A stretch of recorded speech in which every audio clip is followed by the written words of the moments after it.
Éminence, mes seigneurs, chers pères, messieurs les rabbins, mesdames, messieurs, chers amis, je suis heureux de vous accueillir au nom du directeur du Collège des Bernardins, Laurent Landette, qui est ici.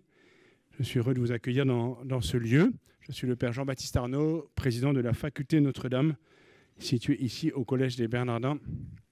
Ce collège est habité, pour ceux qui le découvrent ou qui le redécouvrent, ce collège est habité par la prière, par l'étude et par la vie fraternelle des moines cisterciens qui s'y sont installés en 1248 et plus récemment par la volonté inlassable du cardinal Jean-Marie Lustiger de donner à ce lieu sa triple vocation, formation, recherche, art et culture, avec le dialogue comme méthode, comme exigence et comme pratique. Et ce colloque, ouvert hier soir à l'Institut catholique, à l'occasion du 60e anniversaire de Nostra Aetate, conjugue et déploie ces trois dimensions du Collège des Bernardins.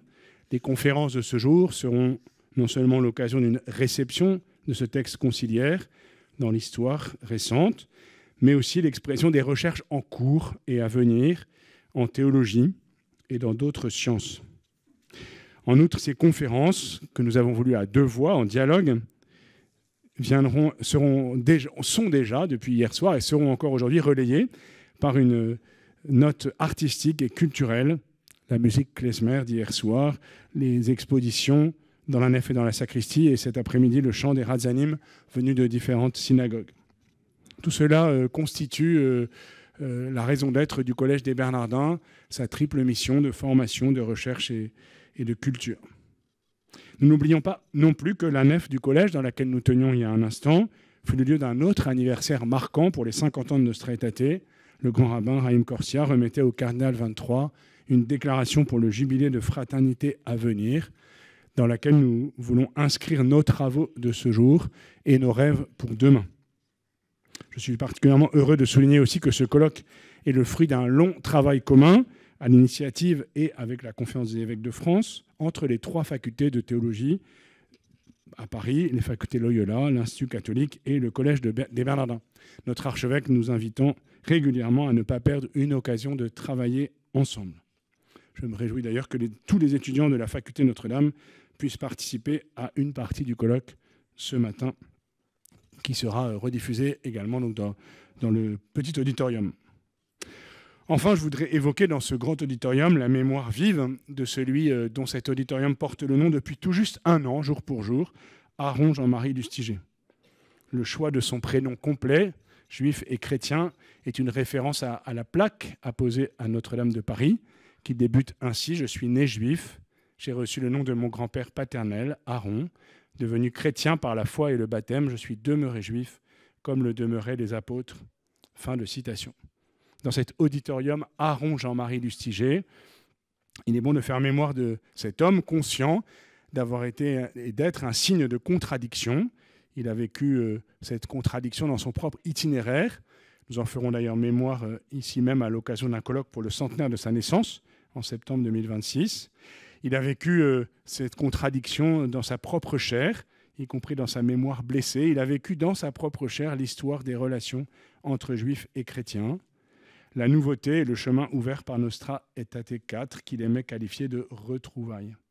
Devenu archevêque de Paris, à l'heure de la réception du Concile Vatican II et à l'occasion de sa collaboration étroite avec Jean-Paul II, le temps long a permis à Aaron Jean-Marie Lustiger peu à peu de s'exprimer et surtout de mettre en œuvre sa détermination à agir humblement et en profondeur pour rappeler sans relâche combien l'antisémitisme est incompatible avec la foi chrétienne et pour servir ardemment l'amitié entre les Juifs et les chrétiens, dont il avait la certitude qu'elle était voulue par Dieu.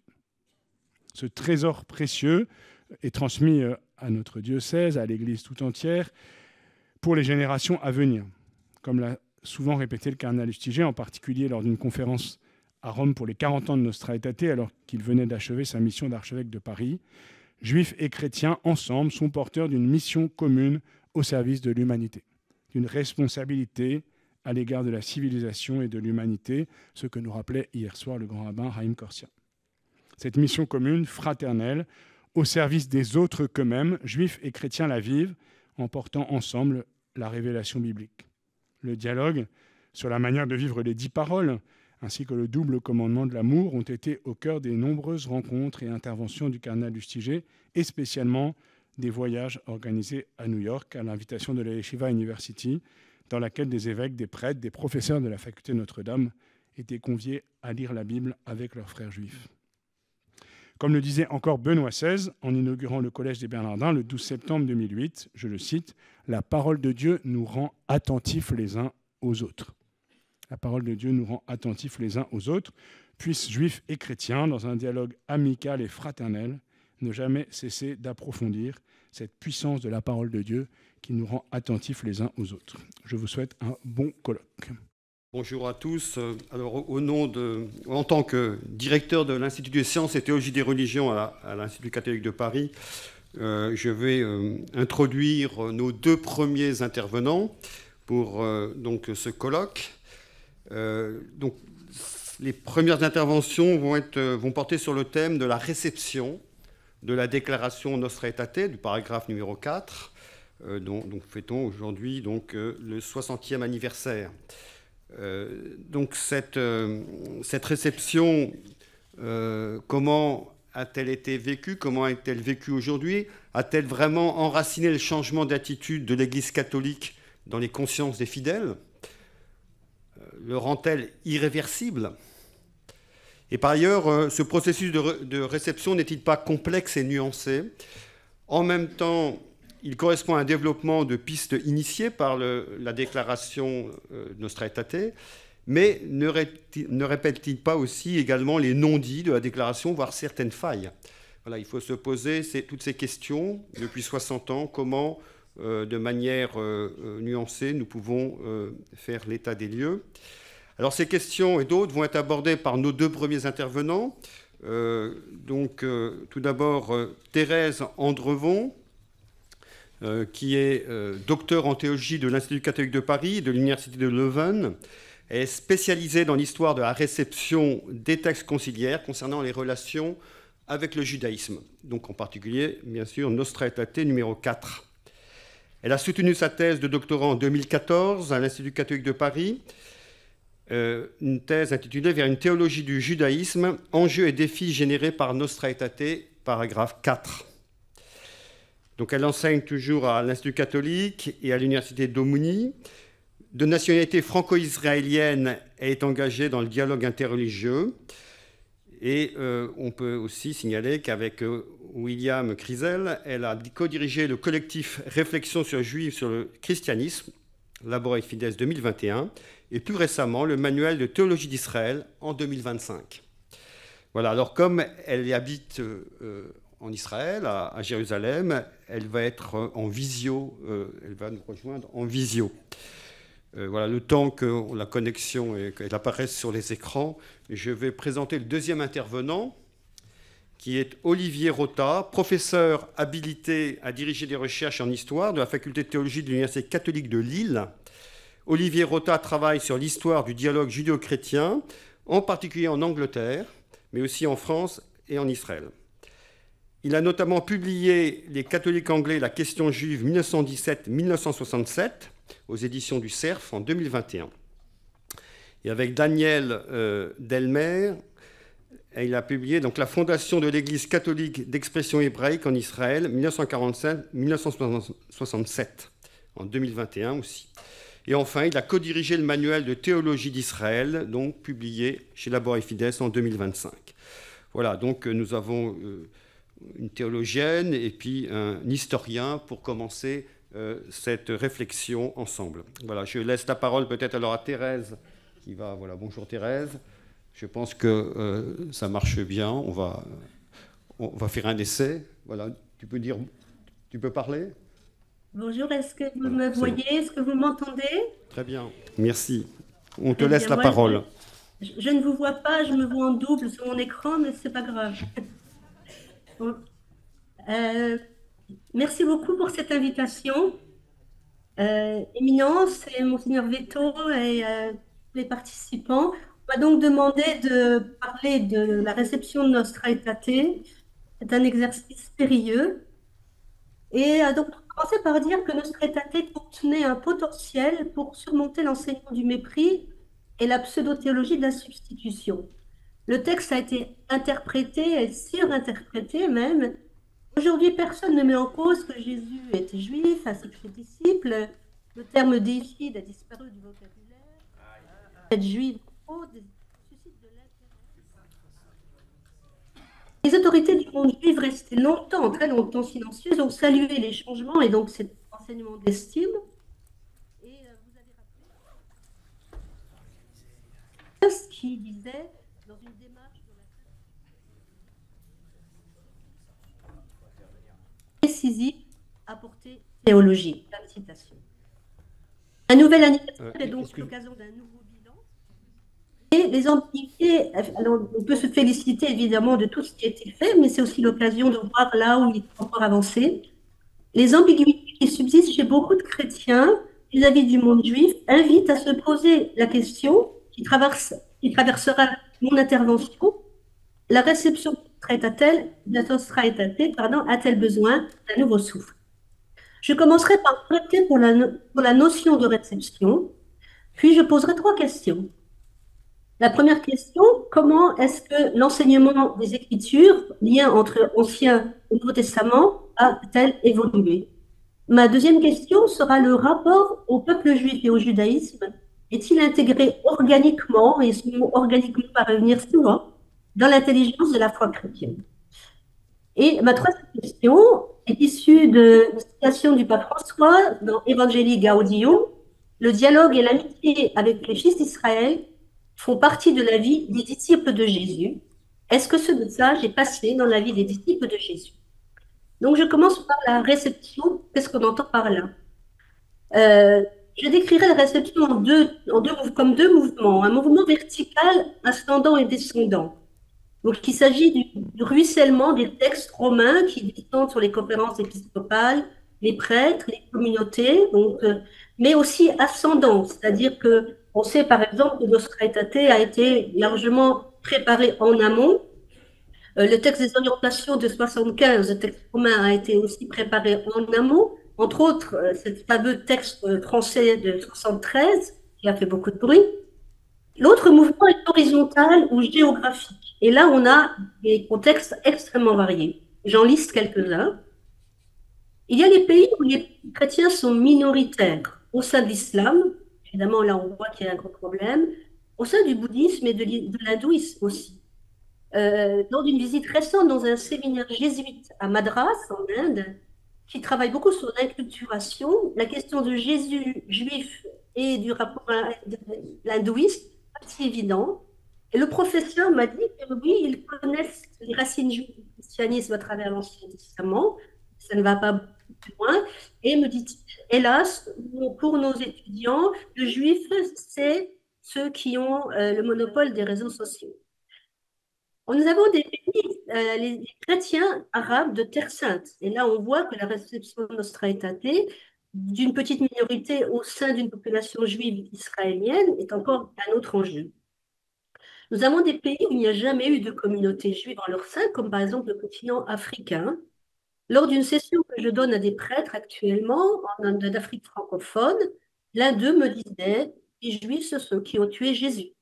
Héritage de l'antijudaïsme importé par les missionnaires qui venaient avec ce bagage lorsqu'ils évangélisaient.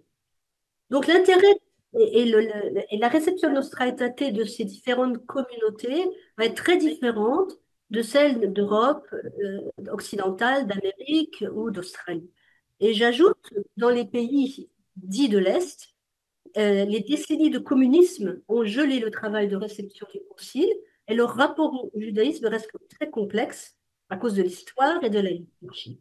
Dans un excellent ouvrage qui sort bientôt de Simona Zepea, elle analyse cette non-réception dans son église gréco-catholique de Roumanie.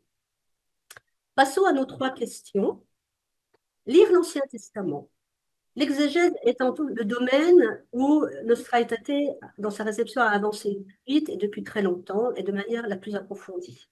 En 2000, la commission biblique pontificale publiait Le peuple juif et ses saintes écritures dans la Bible chrétienne, reconnaissant que la lecture juive de la Bible est une lecture possible qui se trouve en continuité avec les saintes écritures juives de l'époque du Temple, une lecture analogue à la lecture chrétienne, laquelle s'est développée parallèlement. Le pape François, dans cette même encyclique Evangelii Gaudium, invite à nous aider mutuellement à approfondir les richesses de la parole. La lecture de la Bible est de fait le premier contact en fait, que les chrétiens ont avec le peuple juif. Pourtant, je voudrais pointer une question, un problème dans la liturgie. Le Comité épiscopal de France pour le dialogue avec le judaïsme soulignait en 1997, dans un très bon article appelé Lire l'Ancien Testament, qui garde toute sa fraîcheur, que le choix de la lecture des messes, conduit tout naturellement et légitimement à faire ressortir le lien entre les deux textes, l'Ancien et Nouveau, tendant à montrer que l'Évangile est préparé, annoncé, illustré, éclairé par l'Ancien Testament. Mais le texte de la commission épiscopale montre aussi les limites de cette organisation. C'est ce que j'appelle une lecture à sens unique. Or, pour honorer la permanence de toute l'écriture des verbum, il faut passer sans cesse de l'ancien au nouveau et de nouveau à l'ancien, dans une espèce de va-et-vient continuel que l'adage le célèbre adage d'Augustin disait, donc, l'Ancien Testament éclaire le Nouveau et le Nouveau est caché dans l'Ancien. Ceci sous condition que cet ancien ce nouveau qui est caché dans l'ancien ne recouvre pas non plus totalement l'ancien, ce qui a été le défaut d'une typologie ou d'une allégorie excessive. Nombre d'oraisons et de commentaires sont encore très imprégnés de cette idée de l'accomplissement de l'Ancien Testament et qui est une sorte de toile de fond quand ce n'est pas une opposition à la nouveauté chrétienne. Il y a aussi des stéréotypes qui ont la vie dure, qu'on trouve dans beaucoup de commentaires, tels que sur la loi, ou les pharisiens, auxquels même le pape François, un ami des Juifs, n'a pas toujours su échapper. Je me demande parfois si un ordre différent dans la progression des lectures de la messe ne pourrait pas honorer davantage la permanence de l'Ancien Testament et briser ce sens unique de la lecture de la parole. Deuxième question, le rapport des chrétiens au judaïsme. Nostra Aetate 4, bien que conjuguant ces verbes au présent, reflète clairement une théologie de la racine, ce que j'appelle une théologie de la racine, et un peuple juif biblique. C'est une de ces femmes. Mais dès 75, le texte romain des orientations invitait les chrétiens à mieux connaître les composantes fondamentales de la tradition religieuse du judaïsme, ajoutant tel qu'il se définit lui-même. Et il rajoute que l'histoire d'Israël ne finit pas en 70. Donc de gros efforts ont été faits pour entrer dans cet esprit et le terme permanence d'Israël et d'entrer dans le vocabulaire des théologiens chrétiens qui travaillent ce sujet. L'apport des historiens comme Israël Yuval ou Daniel Boyarin et d'autres est aussi déterminant pour penser le lien entre judaïsme et christianisme, car le fait que ces deux partenaires soient deux branches issues du même judaïsme biblique est en soi un antidote à la théologie de la substitution. Mais tout cela ne reste-t-il pas dans le monde spécialiste. Je ne suis pas certaine que l'on puisse dire aujourd'hui que le judaïsme soit vraiment connu chez les fidèles. Jésus était juif, mais le ressuscité l'est-il aussi? Quelle est la connaissance des fêtes juives, du sens de l'attente messianique juive? En effet, qu'est-ce que ça change pour leur foi, en fin de compte? Laissez-moi faire une petite suggestion. Les petits livrets Prions en église du Magnificat qui sont très populaires, ne pourraient-ils pas signaler une fête juive en donnant une explication, le lien avec le christianisme, suggérer une lecture? La journée du judaïsme ne pourrait-elle pas être étendue plus largement et faire l'objet d'une journée intense de transmission et de dialogue? Cette question renvoie donc à la formation des pasteurs. Les notes, donc un autre texte romain de 1985, rappelaient, je cite, « Les Juifs et le judaïsme ne devraient pas occuper une place occasionnelle et marginale dans la catéchèse et la prédication, mais leur présence indispensable doit être intégrée de façon organique. » Et je retrouve ce mot organique.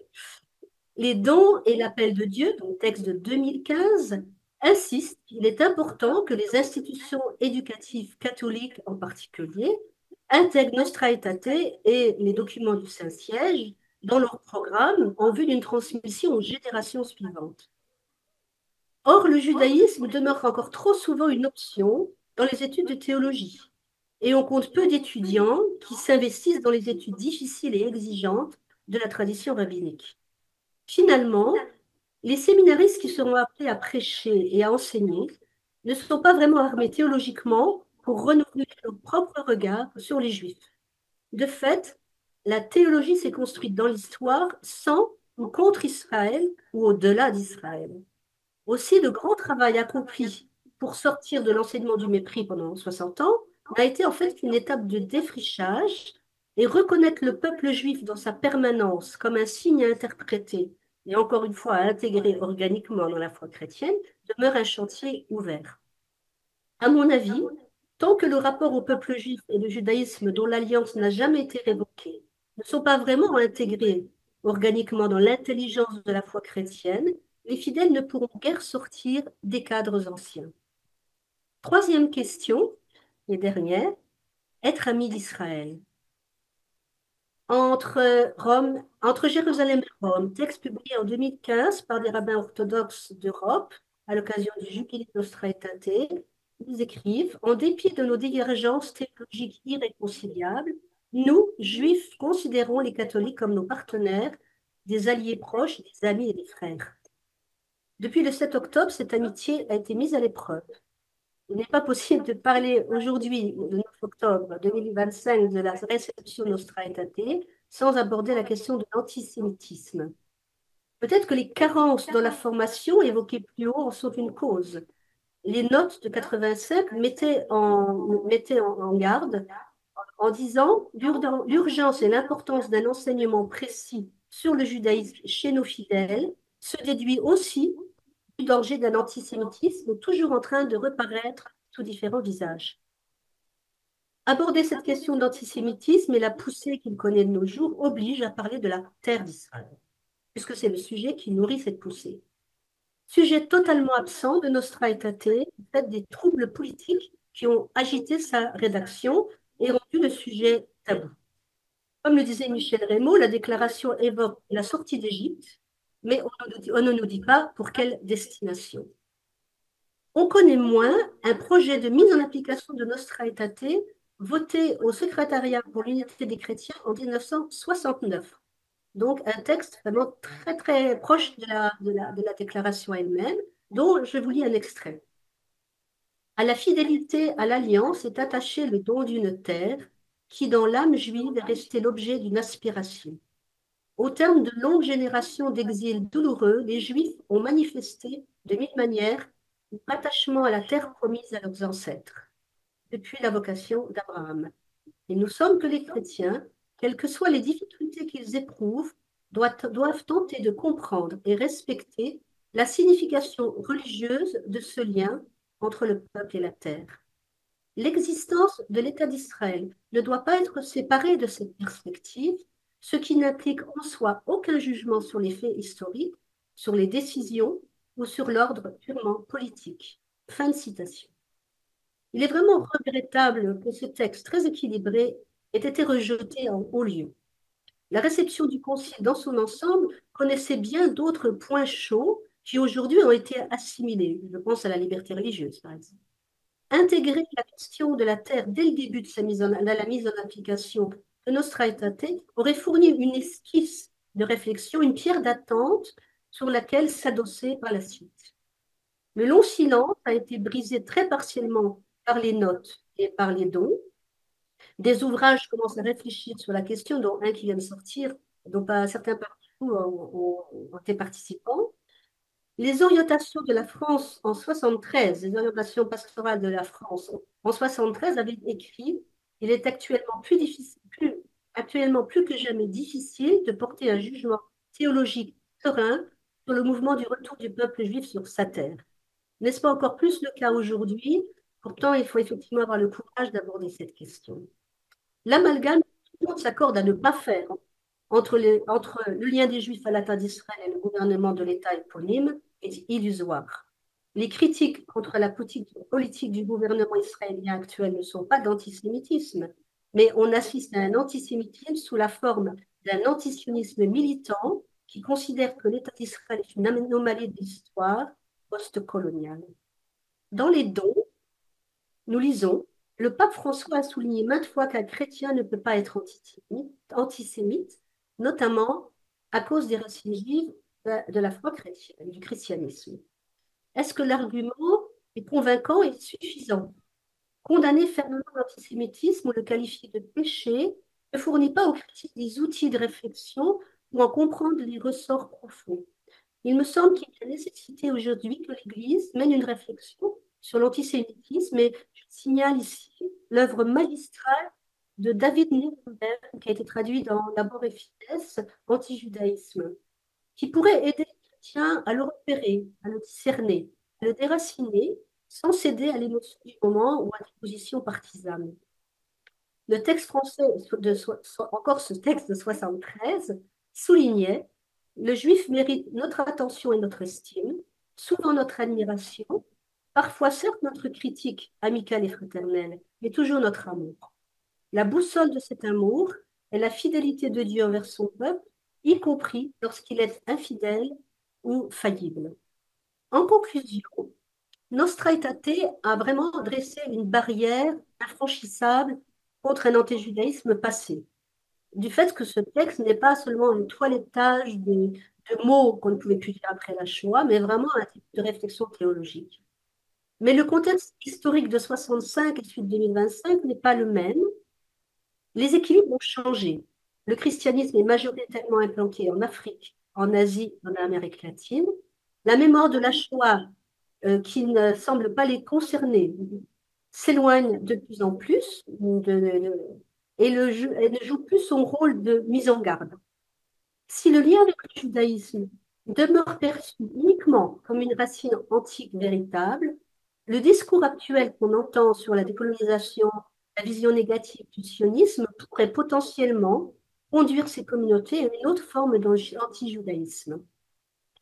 Nostra Aetate a été largement commenté, les mots ont été essorés les uns après les autres, mais le mouvement de métanoïa initié par Nostra Aetate n'est pas terminé.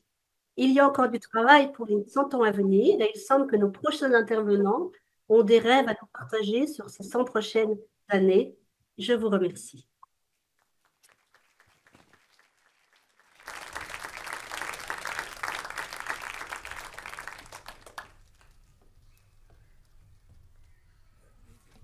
Merci beaucoup. Alors, Olivier Rota va nous rejoindre sur l'estrade. Voilà, merci Thérèse. Alors, je ne sais pas si elle entend. Elle n'entend peut-être plus, je ne sais pas. Elle entend très bien. Voilà, qui montre en même temps une réception de Nostra Aetate, cette fécondité, mais en même temps à souligner certaines failles. Et je souligne un peu le fait que si la théologie de la racine, on reconnaît le patrimoine commun avec les Juifs, on voit bien que les relations, une théologie des relations actuelles avec le judaïsme est plus difficile parce que c'est une autre affaire. Il faut mieux connaître l'autre. Donc il y a tout ce pan-là qui est sans doute à travailler. Et puis aussi, bien sûr, actuellement, la question de la terre qui réapparaît. Et ça pose la question peut-être aussi comment la théologie, il y a toujours une dimension poétique dans la théologie. Est-ce qu'on peut vraiment séparer théologie et politique ? Et ici, ce serait intéressant d'être interrogé, que la théologie catholique s'interroge sur voilà, aussi sur cette question de la terre, mais ça rejaillit sur une question politique au sein même de la théologie. Alors, peut-être qu'un historien va peut-être compléter et va enrichir cette réflexion. Donc, je vais demander à Olivier de prendre place. Alors, le mieux, c'est peut-être le pupitre. Ou... Oui. Ça me permettra d'avoir l'ordinateur. D'accord.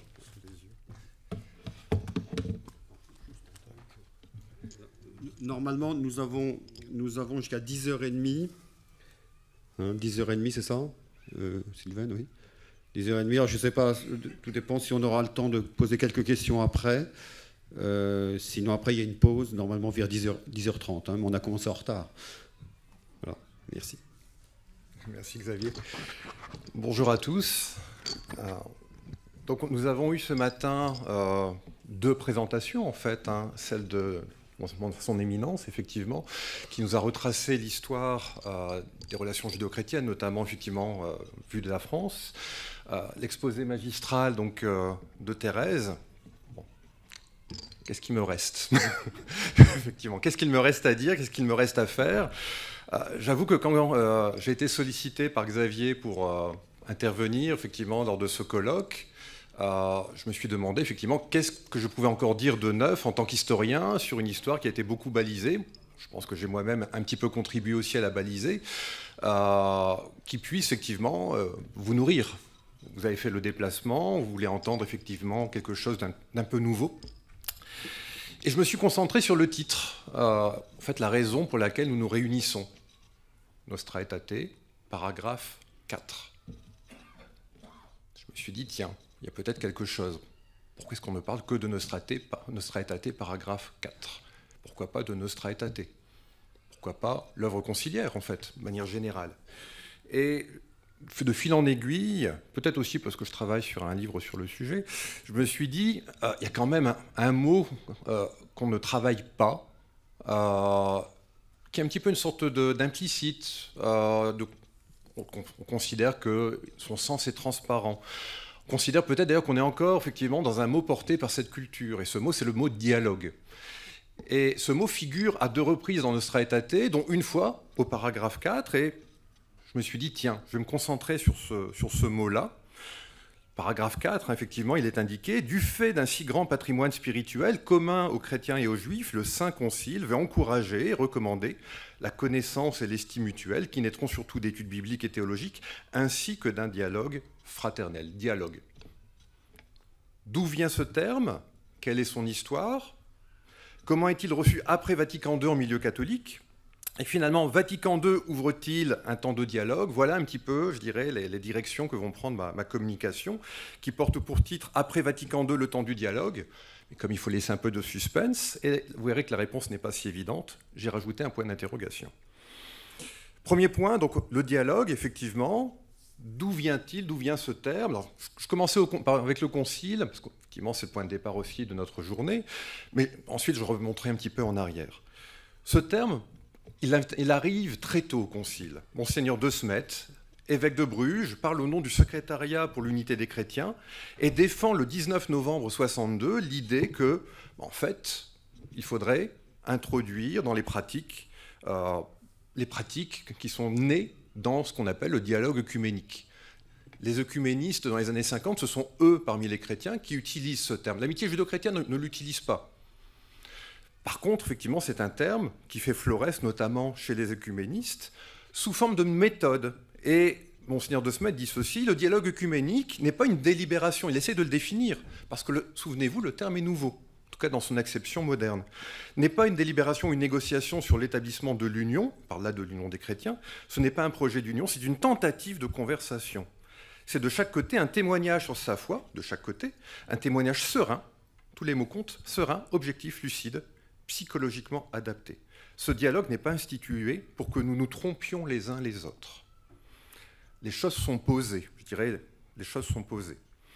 Et dans un même temps, un mois plus tard, on a la déclaration du Concile, déclaration effectivement du Concile au monde, en 20 octobre 62, qui dit « L'Église n'est pas faite pour dominer, mais pour servir ».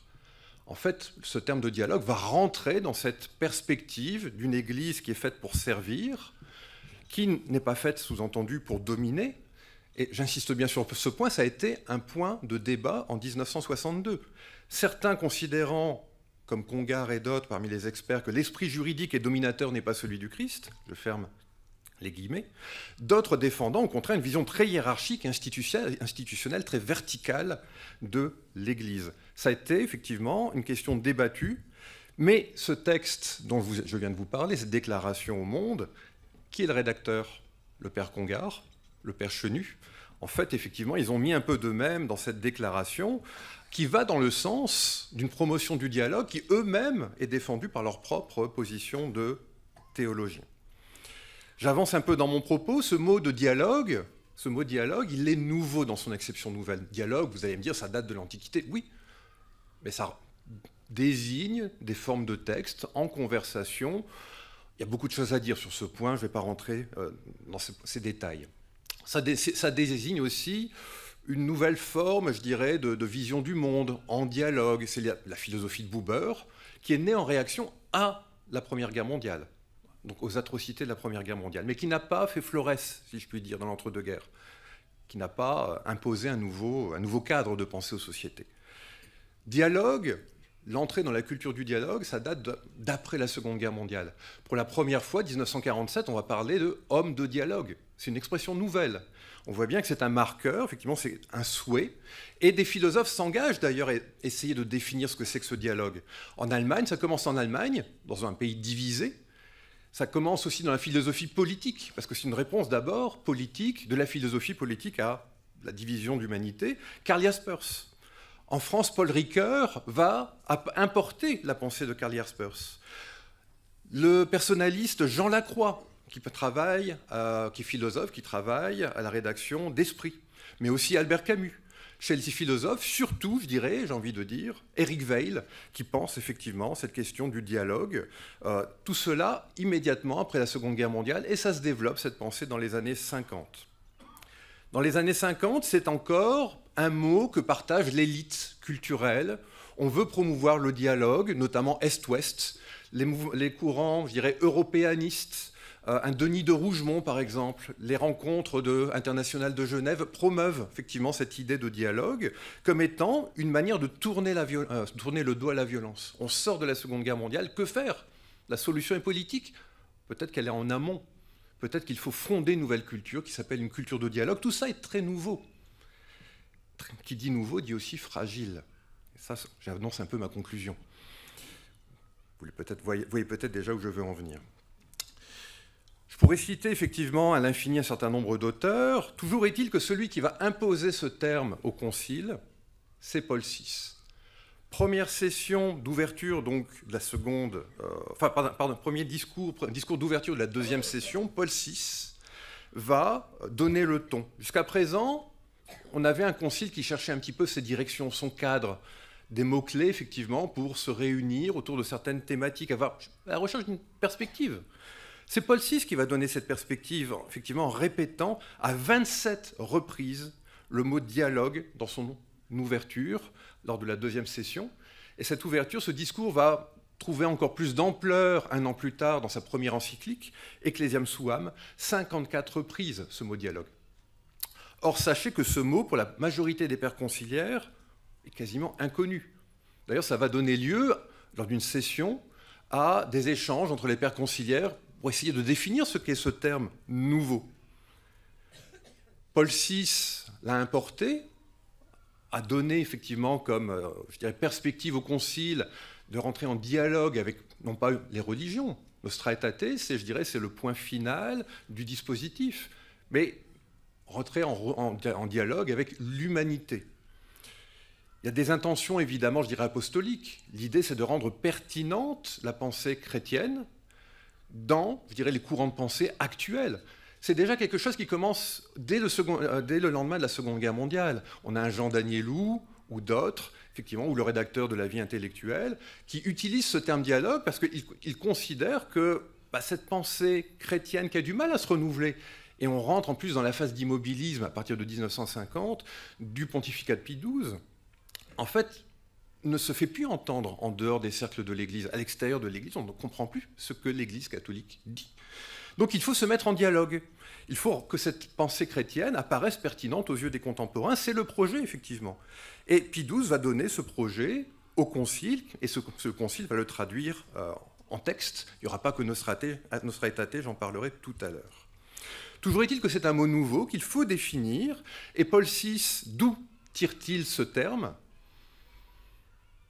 Un philosophe français, Jean Guiton, va lui tendre le livre de Martin Buber. Paul VI va en fait implicitement faire référence à Buber, à son idée d'une humanité en relation, par effectivement ces mots et l'usage du terme dialogue. Voilà ce qu'il en est du Concile. Je ne peux pas aller plus loin, je ne peux pas rentrer dans plus de détails, vous le comprendrez, le temps est limité, mais qu'en est-il après le Concile ? Congar dit je cite, « Le dialogue a pris une valeur générale qui dépasse le strict sens d'un échange de paroles. Il désigne l'attitude générale de celui par lequel les autres existent, de telle sorte qu'ils puissent leur apporter quelque chose et recevoir quelque chose d'eux, un échange. » Je dirais qu'on est dans des dispositions nouvelles qui ont été posées par le Concile. Pour la première fois, l'autre peut peut-être m'apporter quelque chose à moi, catholique. Congar dit « L'isolement est aujourd'hui impossible. Le monde est caractérisé par la présence de tout homme à tout homme. Depuis les années 50 notamment, on a bien conscience que le monde a rétréci. Désormais, par les moyens ferroviaires, aériens, etc., on peut vraiment partir de n'importe quel point du globe et rejoindre n'importe quel autre point du globe. Et cette conscience d'une humanité désormais en lien pèse sur le Concile. Il faut faire l'unité de l'humanité parce que désormais, peut-être aussi, est-ce possible? Et le mot dialogue va permettre d'assouplir ces relations avec cette humanité. Le père Juguet, des Missions étrangères de Paris, dit ceci, toujours juste après le Concile, « Le poids de la présence des autres est devenu tel qu'il nous impose de prendre en considération leur volonté d'autonomie et l'irréductibilité de leurs différences. C'est bien de parler des gens à distance, mais quand vous les avez sous les yeux, même ceux maintenant au bout du monde, vous les avez quasiment sous les yeux, il faut tenir compte qu'ils existent. » Il continue en disant « S'agissant de la foi, les autres nous signifient de multiples manières qu'ils ne sont plus disposés à entrer dans notre monde que nous ne le sommes à entrer dans le leur, à moins d'en rester à des rapports de force, souvenez-vous que le Concile les a évacués, ou de s'ignorer poliment. Il faut se mettre à parler ensemble, mais cela implique des rapports d'égalité auxquels nous ne sommes pas du tout habitués, s'agissant de notre foi chrétienne, de sa vérité et de son universalité face à la foi des autres. » Ce terme dialogue ouvre de nouvelles perspectives, mais c'est une nouvelle expérience. Pour rentrer dans le dialogue, il faut rentrer dans les implications du dialogue. Or, ce terme paraît, je dirais encore, beaucoup trop nouveau dans le langage ecclésial. Qui plus est, c'est un mot qui vient de la philosophie. C'est bien d'un point de vue de philosophe de dire que ensemble, nous cherchons la vérité. Sauf que quand vous traduisez ça sur un plan théologique, ça pose des difficultés, parce que la vérité, chacun pense l'avoir. En connaissance, en tout cas. Et cela pose donc des difficultés et ça nécessite d'être travaillé. Ça décourage d'ailleurs certains acteurs. Hans Urs von Balthasar fait état en 1958 de ces gens qui, à la fin de la conversation, se taisent dans une sorte de découragement et retombent dans leur solitude lorsque, au moment de clore, chacun ne peut plus rendre compte à l'autre de sa mission qu'il pense tenir de Dieu.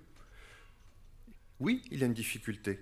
Parce qu'effectivement, cela nécessite à un moment donné de laisser la place à l'autre. Cela nécessite aussi effectivement de tenir sur ses propres positions, si je puis dire, en tout cas sur sa propre doctrine, tout en faisant preuve de souplesse dans la présentation, mais pas que. Qui plus est, là encore, le père Juguet l'indique lui-même, il ne faut pas trop presser le sens du dialogue. Le Concile n'a pas défini ce qu'est un dialogue. Aujourd'hui, effectivement, le mot nous paraît tout à fait évident. Il est rentré dans nos cultures, avec certaines ambiguïtés, y compris culture ecclésiale. Mais ce terme n'est pas défini par le Concile. Ce terme-là et d'autres, je vous rassure, ce n'est pas le seul. Or, après le Concile, c'est un terme structurant de ce que veut être l'Église dans ses relations à l'humanité et aussi, évidemment, en relation avec les autres religions et en relation avec les Juifs.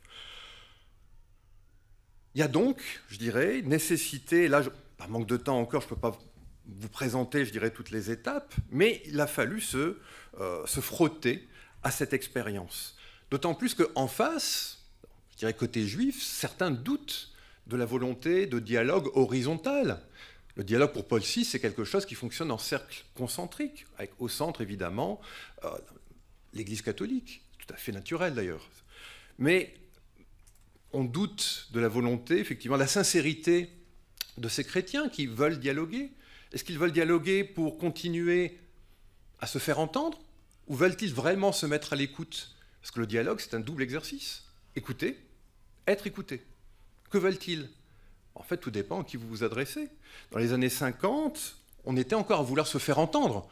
Quand on rentrait, et le mot, vraiment pour la première fois, a été utilisé en 1936 dans le cadre des dialogues, entre guillemets, dialogue impossible entre communistes et catholiques, c'était une idée effectivement de se faire entendre des marxistes ou des communistes. Dans les années 50, il y a encore cette idée-là. Or, après le Concile Vatican II, on voit bien qu'il y a plusieurs cultures du dialogue qui se mettent en place. Dans les associations, on va dire, de dialogue interreligieux, on voit bien qu'une culture très horizontale se met en place. Du côté des milieux missionnaires, ça dépend. Depuis les années 50, certains ont bien conscience que se dire missionnaire, ça ne marche plus. Cette église dominante qui s'impose, elle donne trop l'impression d'être, je dirais, beaucoup trop proche des institutions, des administrations coloniales. Il faut donc montrer plus d'horizontalité, montrer qu'on est à l'écoute des cultures qu'on veut évangéliser. Et puis, on a aussi des missionnaires qui sont, je dirais, sur des modèles plus anciens, plus traditionnels, plus verticaux. Tout ça, effectivement, fait qu'il y a plusieurs cultures du dialogue qui se mettent en place au sein de l'Église catholique après Vatican II. Là encore, je ne rentrerai pas effectivement dans les détails de tout ceci. Je vois que le temps passe, il me reste que quelques minutes. Toujours est-il que la question, le dialogue est une question pour l'Église.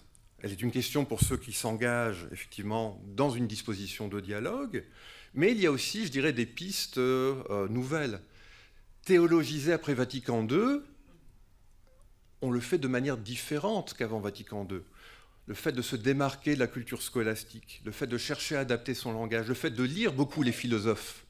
Et Congar le dit, hein, la théologie de l'époque, après Vatican II, peut-être moins évident aujourd'hui, quoique, est très influencée par les courants dominants de la philosophie. Et de ce fait, on est dans une philosophie, après les années 60, qui cherche à poser la question de l'autre, le statut de l'autre. Et la théologie en hérite. Elle se transforme aussi sous l'influence de la phénoménologie. Ce qui veut dire que, et ce n'est pas que la théologie chrétienne ou la théologie catholique, on voit bien que dans les milieux religieux, de manière générale, on se laisse influencer, ce qui permet aussi de trouver des langages communs. Et de ce fait, de s'adresser les uns aux autres afin d'éluder ensemble cette question qui nous taraude, qui est celle de la vérité religieuse. J'en arrive néanmoins à ma conclusion. J'ai à peine esquissé quelques pistes, quelques perspectives. Récapitulons. Le dialogue, j'ai parlé de Buber, réaction à la Première Guerre mondiale, j'ai parlé d'Éric Weil, j'ai parlé d'Albert Camus, j'ai parlé d'un certain nombre d'auteurs. C'est un instrument de pacification. Il est pensé comme tel, d'abord dans le champ de la philosophie politique, avant d'avoir des traductions dans le champ théologique. D'abord l'œcuménisme, après Vatican II, le dialogue interreligieux, et de manière générale, la conception même que l'Église se fait dans sa relation avec l'humanité. C'est un instrument de paix. Il y a néanmoins cette ambiguïté. Tout dépend des cercles, comme je vous l'ai dit, auxquels vous vous adressez. Certains considèrent que le dialogue est une manière de se mettre à l'écoute, parce que l'autre peut m'enrichir. Pour d'autres, c'est une manière de se faire écouter. Et cette ambiguïté, on la voit parfois ressurgir, y compris aujourd'hui, quand on veut remplacer le mot dialogue par conversation, comme si le dialogue n'était pas une conversation avec quelque chose de plus, une éthique. Donc, une question dont on voit effectivement qu'aujourd'hui, elle revient. Avec, sous-jacent, une autre question. Le dialogue, est-ce une méthode? Souvenez-vous de Smet, une méthode pour nous entendre et nous faire entendre. Ou est-ce une technique? Donc, savoir une technique d'approche.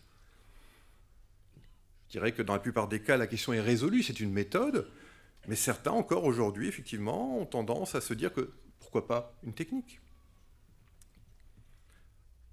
La question, c'est celle de l'intention. Et l'intention, effectivement, je dirais, là encore, dépend des cultures ecclésiales auxquelles vous vous adressez. Dernier point, et ce sera mon point final de conclusion, j'ai un petit peu brossé, je dirais, les difficultés de cette culture du dialogue. Comme je l'ai dit, cette culture du dialogue se met en place en réaction immédiate à la Seconde Guerre mondiale. On a la Seconde Guerre mondiale sous les yeux, on a le nazisme sous les yeux. On a bien compris que toute la culture politique de l'entre-deux-guerres a conduit l'Europe au pire, à la catastrophe. Il faut rénover cette culture, et on la rénove notamment en valorisant le dialogue. C'est bien pour ça qu'aujourd'hui, tout le monde a le mot dialogue à la bouche. Il suffit d'ouvrir la télévision, vous ne passerez pas une heure sans entendre le mot dialogue. Allez en librairie, dialogue ceci, dialogue cela. On voit bien que c'est devenu une valeur. C'est une manière non conflictuelle de résoudre nos différences. Or, est-ce encore valorisé aujourd'hui? Il y a encore 10 ans, quelqu'un qui aurait dit « je suis contre le dialogue », vous l'aurez taxé de fanatisme. Aujourd'hui, certains peuvent le dire. Et je ne parle pas du milieu ecclésial, des milieux politiques, des relations entre États, des États qui aujourd'hui se déclarent pour la guerre. Certains la font d'ailleurs, aux portes de l'Europe. C'est une nouvelle culture et on sait bien que l'Église est sensible aux cultures des sociétés. C'est parce que les sociétés européennes, après la Seconde Guerre mondiale, ont tourné le dos à la guerre et se sont armées de ce concept, le dialogue, qui s'appelle le dialogue, que l'Église est rentrée dans cette culture du dialogue. Elle se l'est appropriée parce qu'elle a vu une cohérence, une manière, je dirais, de rentrer à un niveau de cohérence supérieur dans sa relation aux autres. Je pense que c'est quelque chose de tout à fait à saluer. Dans un même temps, nos sociétés sont en train d'en sortir de cette culture du dialogue. Je tire un peu la sonnette d'alarme en posant la question. Est-ce un trésor pour l'Église? Et auquel cas l'Église chérira, défendra cette culture du dialogue? Ou est-ce que ça le sera porté par les cultures bellicistes, dont on voit bien qu'elles commencent à rentrer, je dirais, par la fenêtre, quand elles ne rentrent pas par la porte, dans certains milieux? On voit bien que nous sommes influencés par cet état mental d'aujourd'hui, qui est un état mental belliciste, anxieux aussi, anxiogène.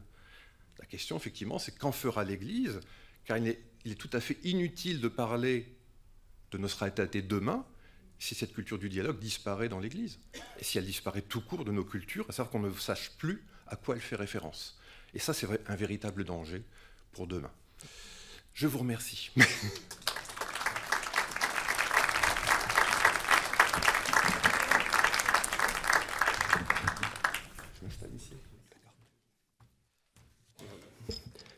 Merci Olivier pour nous avoir rappelé que finalement, derrière Nostra Aetate, il y a toute cette culture, ou en tout cas l'introduction de ce concept de dialogue dans le texte de magistère de l'Église, hein, avec Ecclesiam Suam en 1964.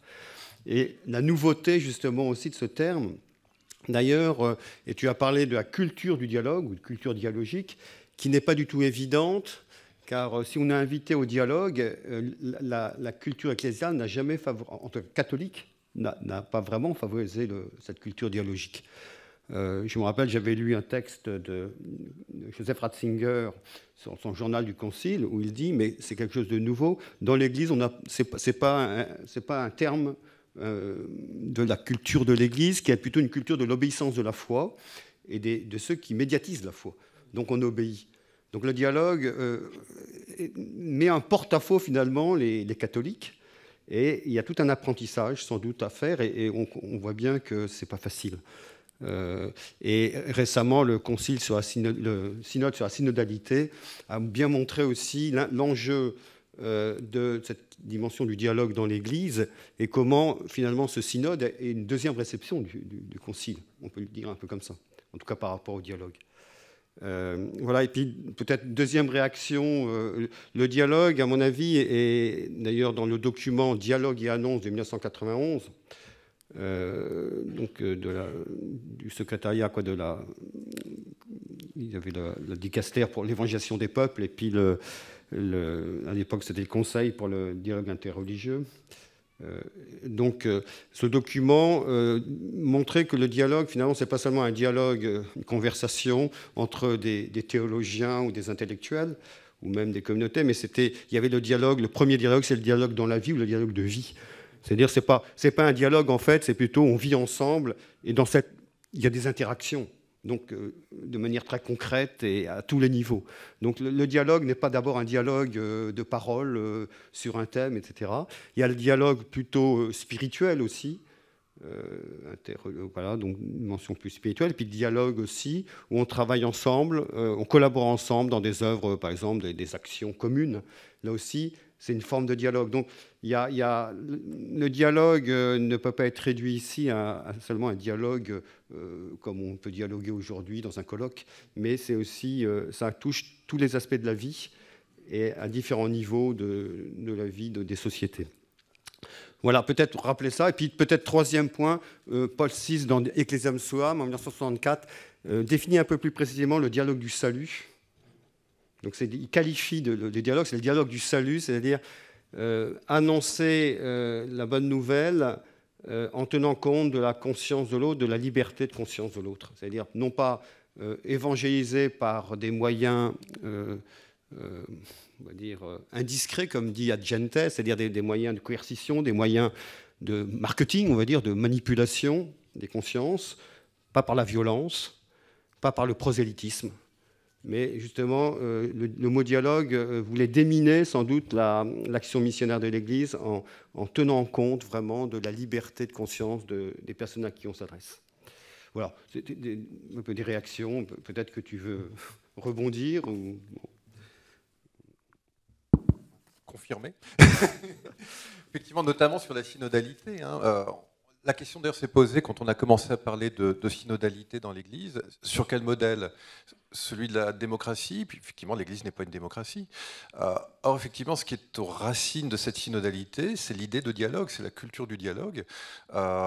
Culture du dialogue, effectivement parmi les choses que je n'ai pas pu évoquer, que certains auteurs invoquaient déjà au moment avant même, je dirais même que le concile se réunit.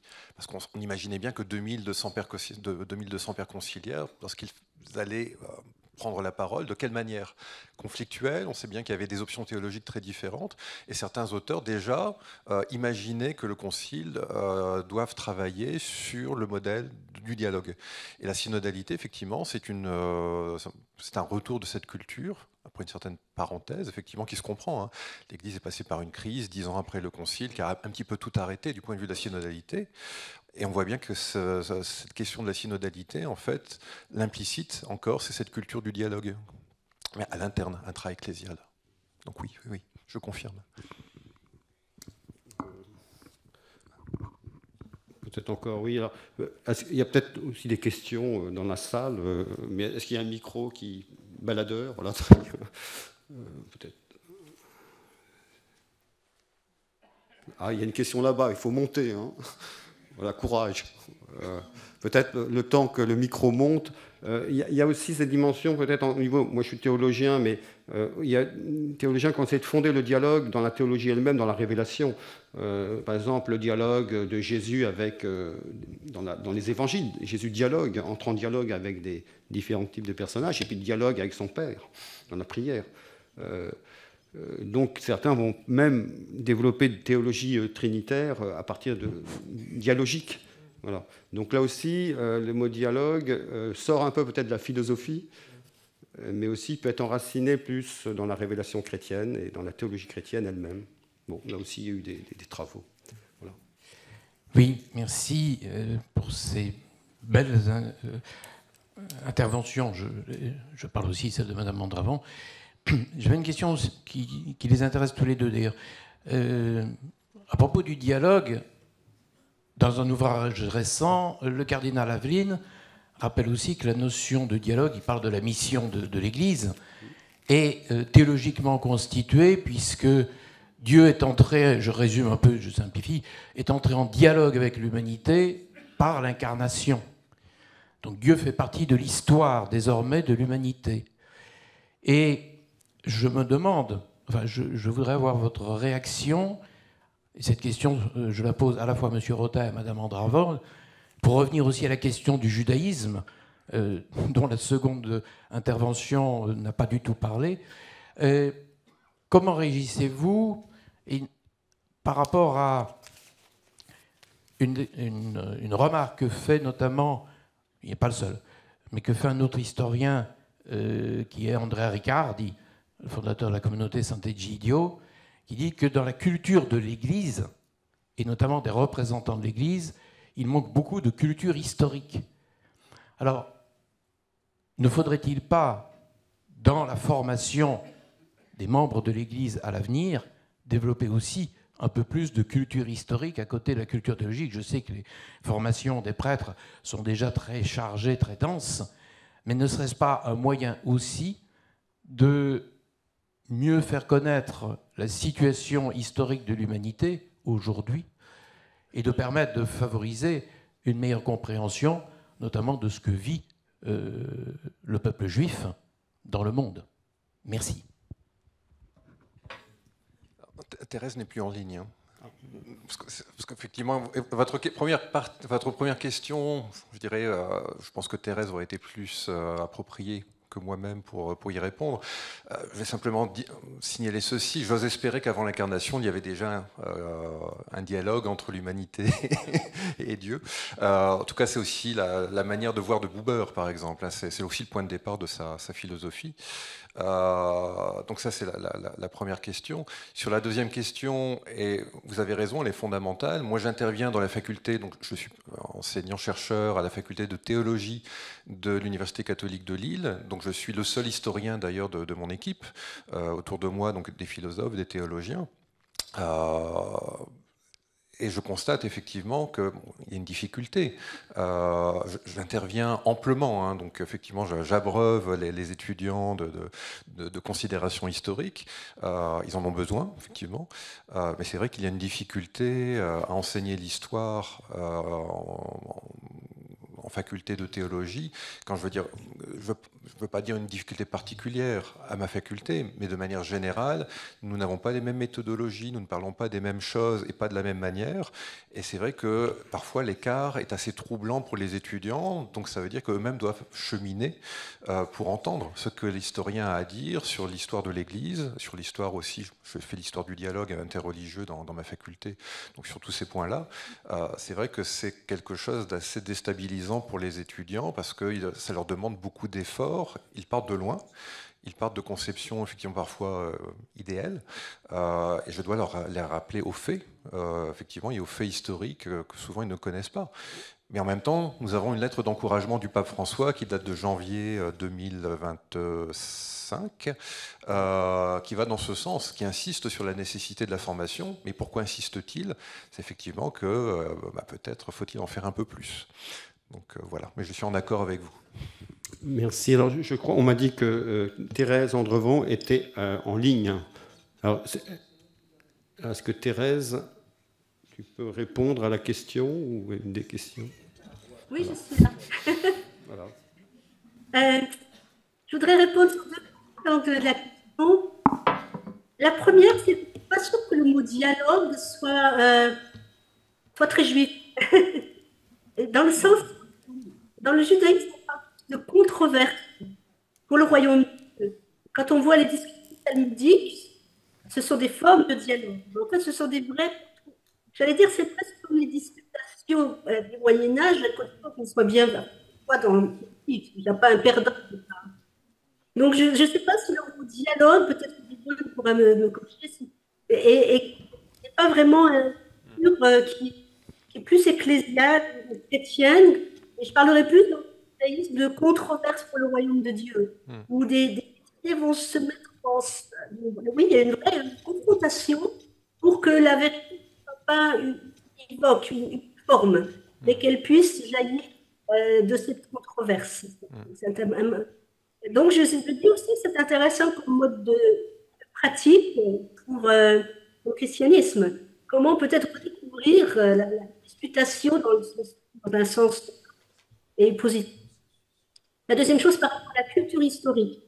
Elie Wiesel s'écrivait « Où sont les historiens ?» Et effectivement, je crois que j'y ai fait allusion, par exemple, à partir du moment où on a pu décrypter que, Olivier pourrait dire mieux que moi, que il y a eu il y avait un mauvais mariage entre théologie et l'histoire autrefois, où l'histoire devait confirmer ce que la théologie antique disait, mais ces travaux comme Israël Yuval, Boyamin, nous permettent de voir qu'en fait, le christianisme et le judaïsme sont développés parallèlement. On assiste à un partenariat enraciné sur une racine commune de la révélation qui continue à nourrir ces deux branches. Ça, c'est une antidote, pour moi, l'antidote à la constitution, et c'est quelque chose qu'il faudrait mieux faire passer dans le monde chrétien pour sortir, comme je disais tout à l'heure, de ce sens unique avant et donc c'est là où l'histoire, effectivement, joue un rôle important. Oui, juste une dernière réaction d'Olivier. Vas-y, vas-y.